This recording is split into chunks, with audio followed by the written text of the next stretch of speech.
Good evening friends. ये session है UPSC CSC aspirants के लिए। आप लोगों के सामने एक मुद्दा आया होगा ईडब्ल्यूएस रिलैक्सेशन का। इकोनॉमिकली वीकर सेक्शन जो कैटेगरी है उसमें जो कैंडिडेट्स हैं, एक कैंडिडेट ने, उनका नाम है आदित्य नारायण पांडे, जिन्होंने एमपी हाई कोर्ट में एक पिटीशन लगाई, रिट पिटीशन। इसमें उन्होंने एज रिलैक्सेशन की डिमांड की। इसकी डिटेल्स, इस पूरे केस की डिटेल्स आपको एमपी हाई कोर्ट की वेबसाइट पे मिल जाएगी, वहाँ पर आप चेक कर सकते हैं। ईयर मेंशन कीजिएगा 2024, क्योंकि ये पिटीशन जो लगी थी इसकी स्टार्टिंग की डेट जो है वो तकरीबन 7-8 महीने पुराना केस है। इसमें टोटल 6 हियरिंग हो चुकी हैं अभी तक, जिसमें से 3 हियरिंग अभी हुई हैं 14 तारीख को, 17 को और 18 को। इससे पहले भी 3 हियरिंग हुई 28 मई को और 5 दिसंबर को और 10 जनवरी को। तो इस केस के अंदर लास्ट 3 हियरिंग में एज रिलैक्सेशन के ऊपर फोकस किया गया कि ईडब्ल्यूएस कैटेगरी में जो कैंडिडेट्स हैं उनको एज रिलैक्सेशन क्यों नहीं मिलना चाहिए, ये क्वेश्चंस उठाए गए। सीनियर एडवोकेट कपिल सिब्बल जी, जो पिटिशनर की तरफ से इस केस को लड़ रहे थे, साथ में उनके और भी काफ़ी सीनियर एडवोकेट थे, बदलते भी रहते हैं कई बार बीच बीच में एडवोकेट। और यूपीएससी की तरफ से जो एडवोकेट हैं वो आज की हियरिंग में थे श्री पुष्पेंद्र यादव और सीनियर एडवोकेट संदीप शुक्ला। अब जो स्टार्टिंग की हियरिंग है मैं आपको वहाँ से लेकर के चलता हूँ। फर्स्ट हियरिंग इसमें, जैसे कि मैंने आपको बताया कि 28 मई को लगी। इसके बाद 5 दिसंबर को इसमें हियरिंग हुई। 5 दिसंबर की हियरिंग में रिस्पोंडेंट ने 2 महीने का टाइम जो है मांगा कि हम काउंटर एफिडेविट फाइल करेंगे, हमें 2 वीक का टाइम दो। फिर नेक्स्ट हियरिंग में फिर से उन्हें 2 वीक का टाइम दोबारा से ग्रांट किया गया रिस्पोंडेंट को, हिदायत भी दी गई।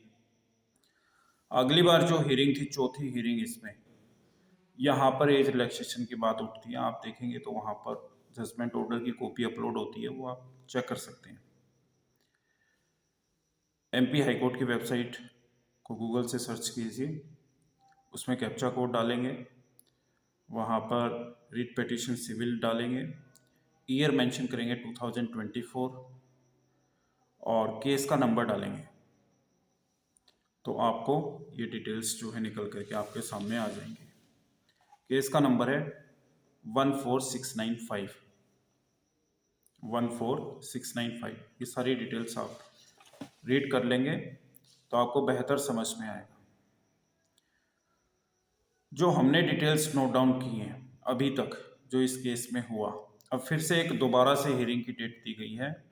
आज की डेट में जो हियरिंग थी, अब उन्हें हियरिंग की डेट मिली है फिर दोबारा से, और ये डेट है 24 तारीख के आसपास। ठीक है, फिर से उन्हें बुलाया जाएगा। 24 को 2:30 बजे का टाइम मिलेगा, दोपहर में 2:30 बजे। ये केस जो एज रिलैक्सेशन के ऊपर है, अगर हम देखें जो कैटेगरीज हैं जिनको छूट मिली हुई है, ओबीसी है, एससी है, एसटी है, इनको छूट मिली हुई है। इकोनॉमिकल वीकर सेक्शन जो है उसको भी आरक्षण मिल गया। अब उसमें डिमांड उठना वाजिब है, ये डिमांड कोई गलत डिमांड तो है नहीं, क्योंकि अगर आपने रिलैक्सेशन दी है, इकोनॉमिकली वीकर सेक्शंस को आपने काउंट किया है कि ये भी एक श्रेणी है, तो उन्हें रिलैक्सेशन मिलनी चाहिए, वाजिब पॉइंट है। तो इस पॉइंट पर सरकार का रुख अभी तक पॉजिटिव है, सरकार का कह लीजिए या फिर कहें कोर्ट का। कोर्ट ने जो इस पर इससे पहले की जो हियरिंग है उसमें जो टिप्पणी की वो काफ़ी सकारात्मक की, स्टूडेंट्स की फेवर में की। उन्होंने सीधे सीधे कहा कि 7 दिन तक जो फॉर्म फिलिंग डेट है उसको बढ़ाओ।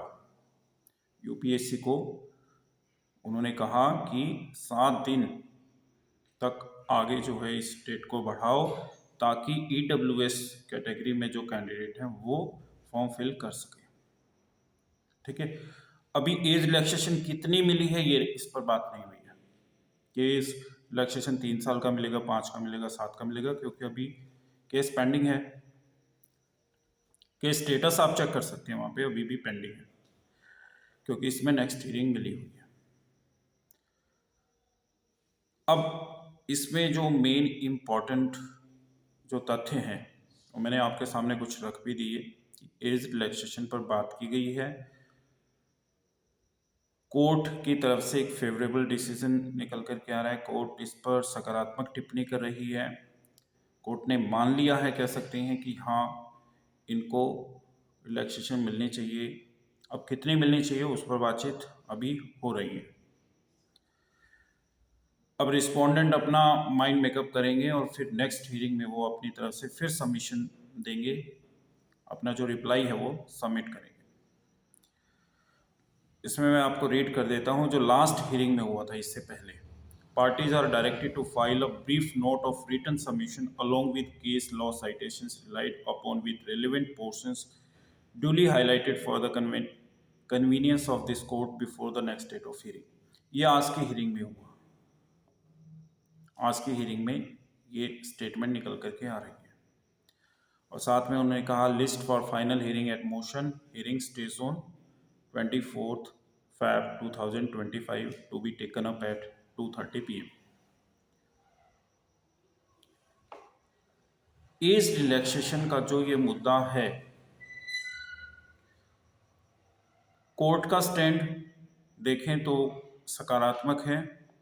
यूपीएससी को भी सोचना पड़ रहा है और यूपीएससी ने ये फॉर्म फिलिंग जो डेट है उसको आगे एक्सटेंड करने की बात कोर्ट की तरफ से उन्हें कही गई। बहुत पॉजिटिव स्टेप है और कहीं ना कहीं लगता है कि ये काम होगा, कुछ ना कुछ रिलीफ जो है इकोनॉमिकल वीकर सेक्शंस को मिलेगा एज की टर्म में। एज रिलैक्सेशन मिलेगा, हो सकता है कोई अटेम्प्ट रिलैक्सेशन भी मिले, मगर अभी ये इसकी बात चल रही है। हो सकता है अटेम्प्ट की सीमा को भी बढ़ाया जाए। नेक्स्ट हियरिंग की, अब ये जो हियरिंग है जो आज हुआ, कल हुआ या 14 तारीख को हुआ, वो अगर सुनना भी चाहते हैं तो आप उनकी हाई कोर्ट की वेबसाइट पे जाएंगे, वहाँ से आप रिकॉर्डिंग होती है वो सुन सकते हैं वहाँ पर, या फिर आप लाइव भी सुन सकते हैं। अब जैसे नेक्स्ट डेट जो मिली है उसको लाइव सुनना चाहते हैं तो आप वो भी सुन पाएंगे।